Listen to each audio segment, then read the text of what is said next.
Hello, everyone. I'm Elder Felecia Wallace from St. Stephen's Baptist Church, where our pastor is the Mid-Atlantic Regional Bishop, Bishop Lanier C. Twyman, and we are better known as SSBC. Hashtag we are SSBC, where we make things better. We are the 2020 Vision 5G network, where we are gifting, giving, going, glowing, and growing. And we are striving and thriving in the spirit of excellence. I am here tonight to honor those that walk in civic excellence, in dedication, service, impact, and influence in their community. And what better way to honor civic excellence than my interviewee tonight, Officer Calvin Charles. Thank you, sir, for your service. We appreciate you putting your life on the line every day. And I just want to ask you, how are you tonight? I'm great. I'm enjoying life. Life is good. Blessed to be here. Good, good. Awesome, awesome. So tonight I'm going to talk to you about a different side of the badge.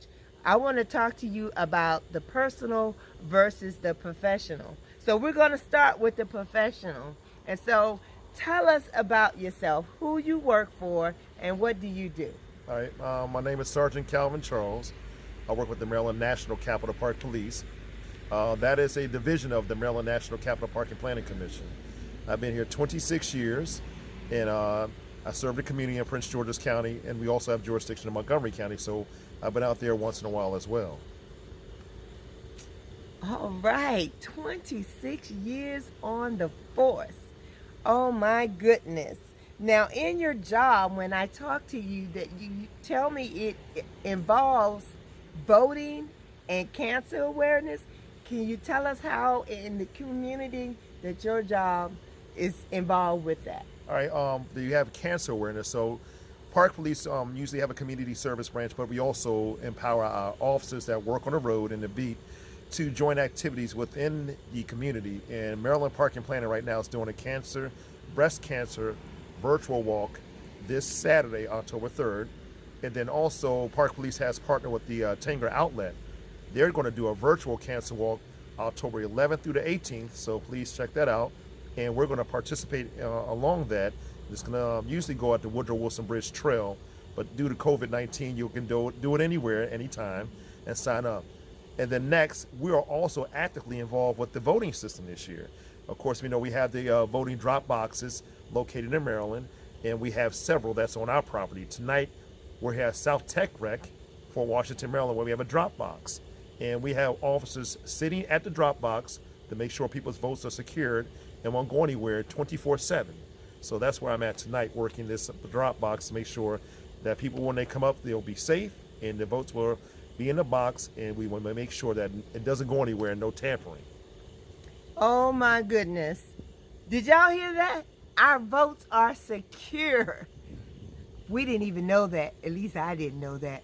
But I am so happy that you're here. I'm so happy that you are guarding the drop boxes for the votes, because of the climate in the country right now. See, this is why we are honoring civil excellence, because this is excellent. This is taking care of the community. And so, Officer Charles, we're going to take all your professionalism, your 26 years on the force, and by the way, y'all, I need to tell y'all, he has a son that's in the Park Police. Yes. And he has another son who's in the academy. And he is the nephew of a retired police officer in the metropolitan area. And you see, it's generational. It's just running in the family. Protection, protection, protection. So we're going to take that, and I'm going to ask you to tell us personally about yourself. Well, for myself, I'm a father of three. My oldest son is 26. My next one is 22, and I have a daughter that is 15. I'm married. I live in the community. My uncle, who was very inspirational in law enforcement, as well as my father, who's passed on, both past law enforcement officers, and worked in the community, helped the community. And it's not just about community, but you work where you live, you care about it.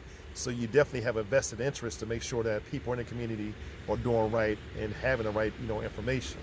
So once I think, you're in the community, you grew up in there, you have a passion to make sure everyone is successful. And you want to keep your neighborhood safe. That's fine. Keep the neighborhood safe. Keep everyone successful. Those are very good nuggets of wisdom right there. And so Officer Charles, you're a father, you're a husband, you are been on your job for 26 years, but you're also a black policeman. And with the climate of the world today and in your community, how does that personally affect you and your family?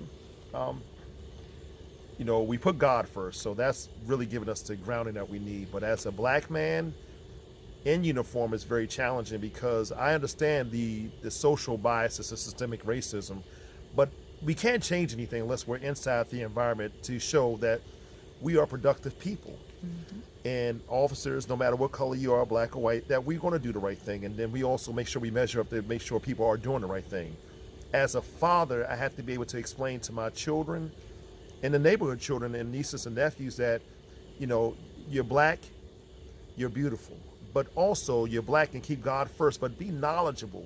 So my goal is to make sure I educate my children, everyone else's children, black, white, Latino, whoever it might be, as a black man, that, if you have knowledge, you have the information, then you know how to engage the world. And when there's something wrong with that you're doing that's unlawful, you know that this is why the police will encounter you. And just like the police officers, we're all individuals.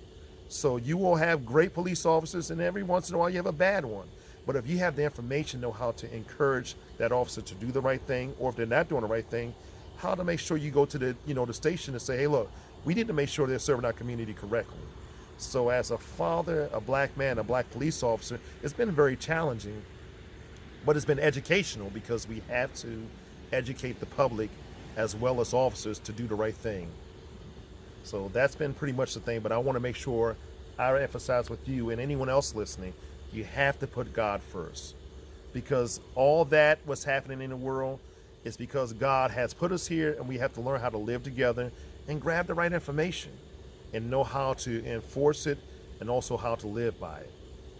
So. Amen. I can agree with that. We always put God first. If you don't know God, you need to get to know God. You will never regret it. You will love it. You will love it. And so with that, I'm going to ask you to get your pens ready to write, because I have some information for you.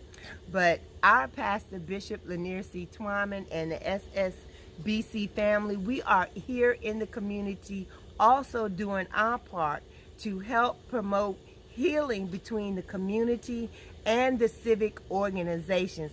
And we're here to cover them with prayer and to cover them spiritually. And so you heard it right here tonight. You heard it from Officer Charles that how important this event is that's coming up. The event is called The Blessing of the Badges. And it is October the 24th from 9 a.m. to 11 a.m. And it will be at St. Stephen's Baptist Church. We will be telecasting this live. That's right, live, a live event on our social media sites. You can go to our website at ssbcmd.org, or you can go to our Facebook page, St. Stephen Baptist Church, or you can go to our YouTube channel, is SSBCMD space official, or you can watch it on Zoom. And our Zoom ID is 605-744-940. Now, before we close, we also want the law enforcement, everybody, tune in and support these officers. Tune in, host a watch party, have a competition. Whatever you need to do, but we need you to tune in October the 24th and support officers like Officer Charles here. And we also need law enforcement. So I'm saying Park Police need to represent. Absolutely. To shout out your organization during the live event so that we can see all the different organizations that are there so we can recognize them. This is going to be an awesome event. And before I give you the information, if you have any questions, I'm going to ask Officer just one more question. Why do you think this event is important? This event is important to show that we can unify together and give young people the aspirations and inspiration to continue on not only in law enforcement, but community, church, and citizens can work together. Amen. You heard it right here. So we expect you to be there to tune in and support. But if you have any questions, you can contact the founder of the icwcle and the organizer of this event, Miss Kareen Campbell, and her email address is icwcle@gmail.com, or you can call her at 908-912-4625, or contact the project manager, Miss Tasya Arrington. Her email address is TASYARRINGTON@yahoo.com. We thank you in advance for your support, for your presence, and for your prayers. This is Elder Felecia Wallace here with Officer Charles signing off. Bye-bye.